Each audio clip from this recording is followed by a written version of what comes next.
Jackie Chandiru. Wanje tata. Oli otya ma? Sinnafa. Akoyogedde kaaki. Owaye banja abakisuubira naye munnange banansonyiwa. You're still alive. I'm still standing. Still standing? Yes. That's someone's song title. It's someone's song title. Me not like you. You don't like me. Sikwetaga. No matter what, I'm still standing. Ntegedde okwogedde n'emmanya gy'ogwa kati. Gwe Jackie Chan. Era obiyingidde wabigassegasseemu, for example, why? Soka tugendeko mugundi twaviiriddwako muyimbi munnammwe. That's Evelyn Lago. Yes.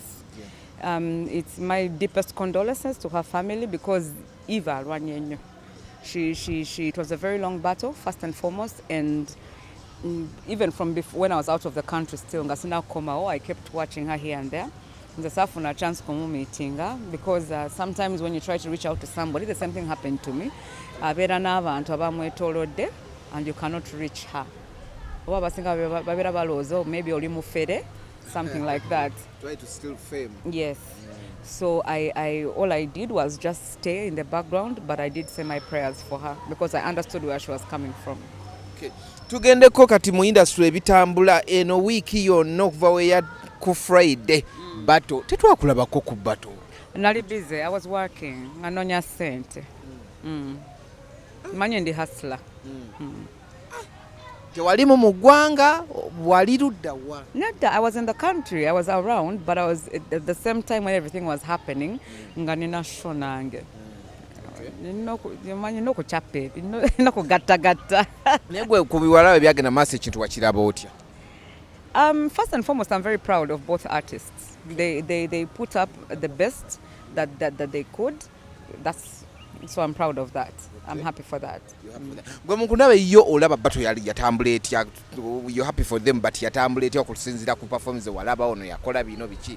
Nebyo ku social media. I'm not going to pick picking any negative thing or wrong thing that came out of the battle because buli muyimba akola mistake. Nebobanga rehearsing emirundi 15 otuka ku main stage and then you make a mistake. So I'm not going to pick out on that. Sigenda chikwata konti ono yakola kino ono yakola kiri. I just know they did their best. But ngolaba ni yakira ku munna ni yasinza mu kumanya. Teri kusisa kyogerako ekyo because oyina okumpa categories. Ndyoke nkugambe if it's dressing, if it's vocally, if it is this. Oze bulungi tutandikire ku dressing. Ani yasinga.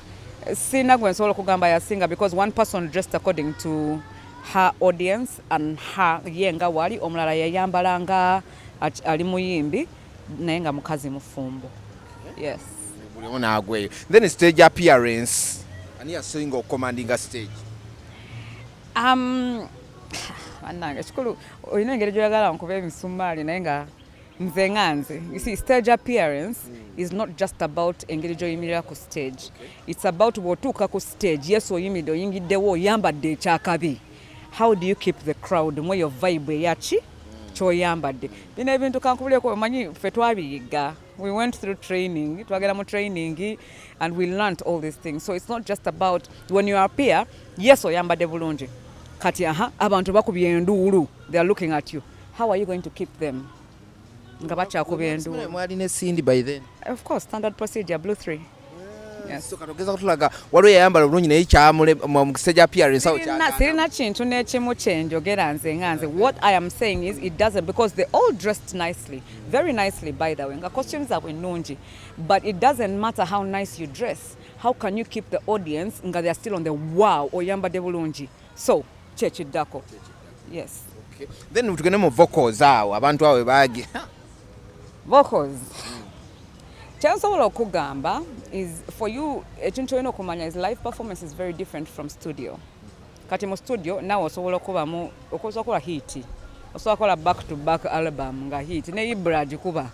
Ibra kuba hit. Naye bwe bakukwasa microphone bwe bati. You've got sound surrounded. You've got monitors wano. Yeah? Then sometimes maybe the band is too loud. Ogenda koloti. How will you balance your voice? How will you maintain your key? How will you keep listening to yourself and making sure you're on point? Bibera bingi ebya vocals ebyo. Yeah. So yeah. Ogenda okulaba nga ani akitambuza ekya vocals. Sikya kutambuza kyenjagala izo omuntu ayimba oluyimba nga nsobola odutegeera nti luno lwe luyimba. si kuyimba oluyimba naye nensooka nentula naye you know that's I'm just saying, not in a bad way. You just say. Yeah. Nkulaba. Ogera okulaba nga kintu kitambula nga waliwo omwabuzemu okutegera ennyimba z'amangu. I'm just saying, the only thing I'll say is one thing. Whenever you come on stage near your platforms type way, we're talking about Kololo, yeah? Kololo airstrip. We are talking about media presence. We are talking about promotion that is as big as that. When you come to stage, don't come to prove anything. Come on stage to be you. Okay. Don't come on stage to prove. Nedda. Every time you are yourself is when you'll get the results that you want. Okay. You don't got to prove yourself. Nedda. If you're sure you've got the voice, you look good, makeup, everything is on point. Why do you need to push yourself so hard that took a point? Just ngamba bugambi. No, you don't. You just come on stage when you're going to be you. Don't come on stage to prove somebody wrong or to prove people wrong or to do what. Every time I would go for shows, I would always ask, like, who else is on the show? Ngaba Kamiri, Bobby Wine, what ngaba ndi never sada never king. Bano never bayimirira bwe batingate bayina kye bakoze. Kati ngenda kola nti anenga mumanyi I don't have the power these people have. Chengendo kola kambe, let me just be Jackie Chandiru. Okay. That's it. You went through it. Yeah. Okay. Tutunulira wano nti Blue 3 mwali basatu. Yes. Ahadi mabega kawo nga bakubuza on iPhone and Nokia nogamba iPhone yo yabula kati wekwatira ka Nokia ko ne charger bati. Nina ka Nokia wabulonzi jukiza nina ka Nokia kange mnaye kankubulireko. Nasemba kachalinga kugundi ku COVID or before COVID. Kati charger nebula. So this whole time obedda ntambula yakwe yo battery chokange eri ku 1 bar. Oso chikiriza. Kagwako muliro. Air supply. Kati iPhone yalabaji. iPhone ncharge nonya nakubira bali nabakwano bange mu CMI awo ne mbagamba ban tracking ile gundi simu. They're still tracking it. What's your gula buguzina? Anenda sagala. Your iPhone in attachment. Kwagaruka kakosigaza ka Nokia yako. Kansigaza Nokia. Entambo zacho kati mwanfunye mutya. Temwankubide simu mbadde ne Nokia. Yeah. Mwali basatu. But one of the three of you are normal alinga aina anga eri Cindy. Wetumulaba the acts byakola nesa je yisamu ni waba ayogera kuba twamulabyeko nga ayogera our reasons ze ate nga tuli era ne mu kugoba Cindy mu Blue 3 yayina mu omukono. What really happened ekyatuusa Lilian Mbabazi okubanga ina that hatred ku Cindy? So let me ask you, why do you interpret it as hatred? No, don't stammer. Ndagala ombulira amazima. Why do you interpret it as hatred? Someone does. The word someone brings Kati out. for you, we're no quarter bracket yo. No gamba anti your hatred. Let me tell you one thing about Lilian Mbabazi. Lilian Mbabazi does not hate anyone. Hatred is for the devil. Okay. And Lilian is not the devil. She cannot hate anyone. That is number one. Ye wabanga sazewo ye mumaso ge. Nti for example, she bwate we alabye ebintu. That is her opinion.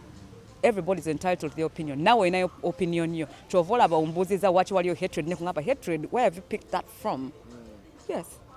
So No, I don't. I personally don't believe. I believe everybody's entitled to their own opinions when it comes to this is like this is like that. Tulaba nti mwali musazewo n'okudda okukolayo last ya gundi yali erina okubeerawo. Musazewo ani yakugambye? Ekifaananyi twakiraba ne tukubuuzaako n'okubuuzaako n'ogamba yes mu preparation ne sinna tugamba tuli muli mu preparation. Kigambo n'ekimu kyenna. Twali ku plot eyiti. Wuuliriza siira kigambo n'ekimu nagamba if it happens it is good.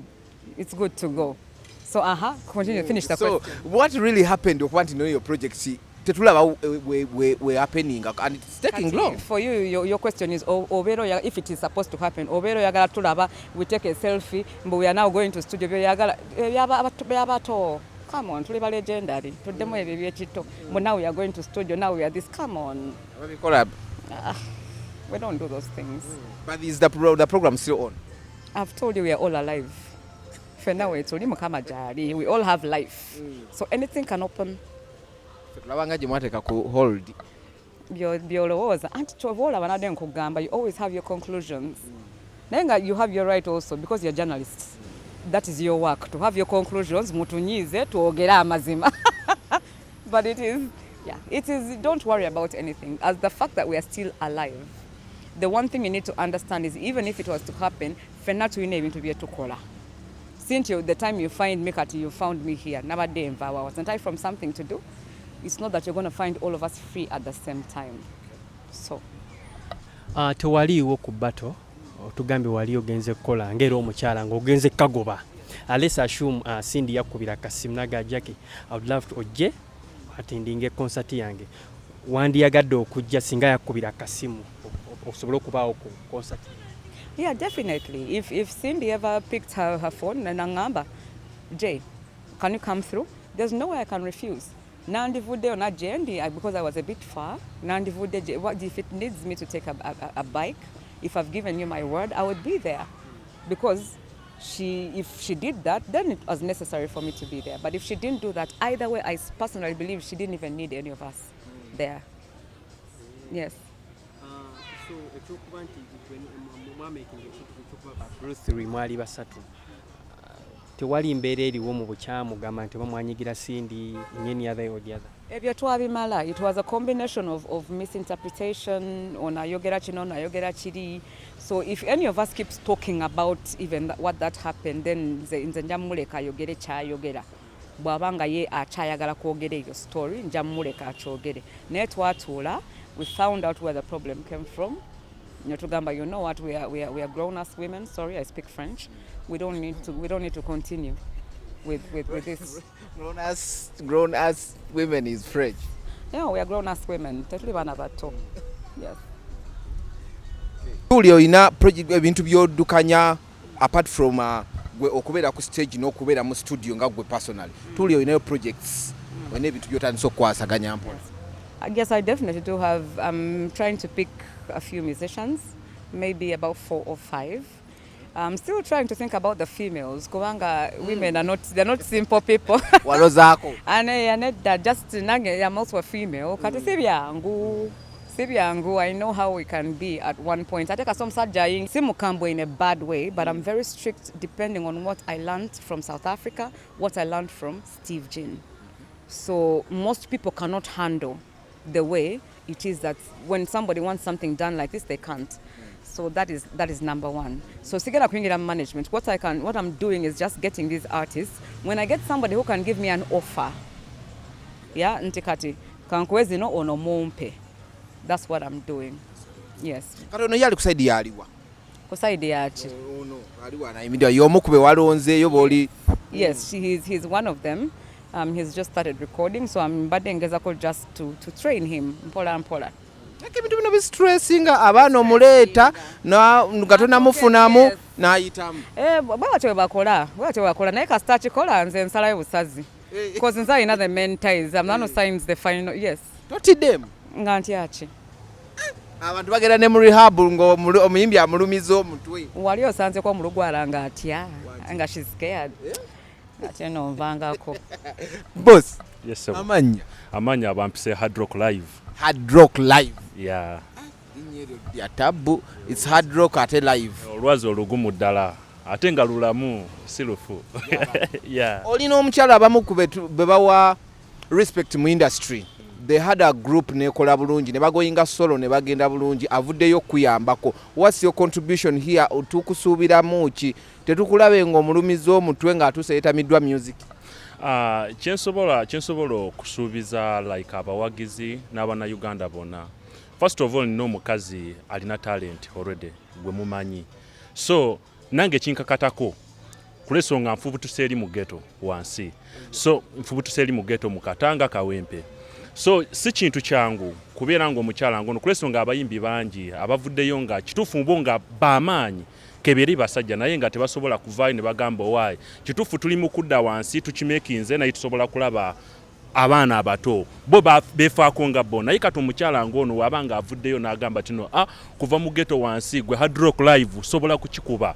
So nange era ndina obutamuletinga down kumakinga sure tino nange mbeera mpaji eri kwaba abaana ba ghetto basobola kulabirako ne bagamba Hard Rock kuva lwakikoze nga avudde mu ghetto naffe tusobola okola ki tusobola okikola. So the whole respect sobola ogimuwa Chandiru kulesonga abantu bangi nze benda byabayimbi b'amaanyi batuuse ne bavaawo naye nga tebalina muntu tebalina omukono omuntu gwe bawadde naye kati nga ye waavudde n'agamba Hard Rock nze essuubi lyonna nange era ntunuulira ye era mpromisinga tino sisobola kubeera nga mratinga down n'abannayuganda bonna musical sofa nakareleasinga omulya mmere ebbuba ku YouTube kwebiri era sisobola kumratinga down. Ani yafasaani ku mwembi?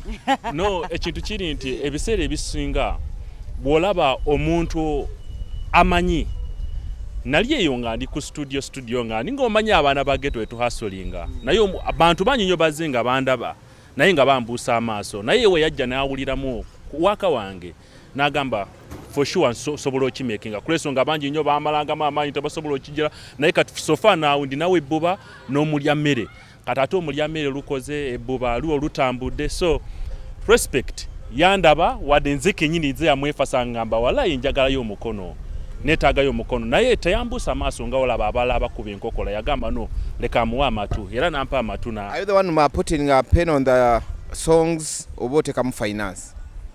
Nze nkola kyensobola. For example bwe mba nga ngambye kanoonyesa media coverage abantu bensokako is you people because I know you personally so nange nkozesa katono kennina because sagala nakulimba bwoba osazewo nti ogenda kuteeka ssente zonna ezizo muyimbi ayinza okutuuka eri nakulaga Kampala kati nno wetaaga okumanya na mukyala we akuba kye bayita alaga akuba alaga mukazi we nindako akuba alaga naye kati natuuka point neŋŋamba between the two ono omukyala ajja kumpa headache when bwe mba nga mutaddeyo ajja kumpa ki kansokeyo ono bajja kwesootinga leeta naye nga okitegeera so it's all about akatono kensobola sigenda kugamba nti nze alina ssente zisembayo ku nsi kuno nedda kuba ne Sudira akyanoonya ssente ne Bill Gates akyakola akyanoonya ssente kati nkozesa there's what we call social wealth kati nkumanyi Ibrahim manyi kyenkozesa akatono nkuba dancehall afro dancehall manyi kati ngaffe abantu nga wekugambye tino omukyala gwe nina mumanyi sofa omuntu yena bwebanga oluyimba wempandiise mugeje ndaba ensi kati nga oluyimba lwempita omulya mmere kiri nti kiri ku personal life towesiganga mulya mmere kebeere mmwe ku mirimu era mubimanyi mubiraba baliwo abantu banno benyini boolooza tino omundo n'akukuba enkokola kata wakakayimba tino simbiweza wera twafuna obutakanya nyabula amajimbi we gawera amafumu ne basongola nyabula nawanika sesembya okitegeera so oluyimba olwo kiri nti waliwo abantu saako obulabe nenjira nendyoka nkakuba tino teweesiga mulya mmere okitegeera so omulya mmere ekintu kiri nti abantu bonna kebeere ku mulimu kebeere ku booluganda kebeerewa basobola kwefuulira kasuubire tofuuke mulya mmere sobola kubeera mulya mmere kulensonga era nze aboogerako ndoddu kukubira wano ng'ofuuse omulya mmere era ekyo nkimanyi respect yonna nze neewunyanya abaana b'osobola kuvaayo nga n'owo omukono kebeere nga ggwe it's not easy kuvaayo n'ogamba owaayi naye leka ono omulenzi kituufu wadde ndikuwa Jack interview naye ngeleka nkole ki kamuggyeko interview si kyangu naye kitegeeza tino otaddeko gwe omukono etafaali kati wentuuka eri nentandika kubeera nga nvuluga bannamawulire oba nvuluga bantu bonna like ba journalism oba bano abantu abampadde omukono kintu kibi nnyo olaba ffe banageto kituufu tulina gano gundi ge bayita ekibuli naye nze mugeto nze mpromisinga bijjukira luvannyuma ebyo nga wayise muswi nedda si bwe kiri era nze mpromisinga kugamba tino ekintu ekyo sijja kubaleetinga down nja kutambula namwe wemukoma kungamba tino Hard Rock jangu wano jangu okole kino nze ndayirira nja kubeera nammwe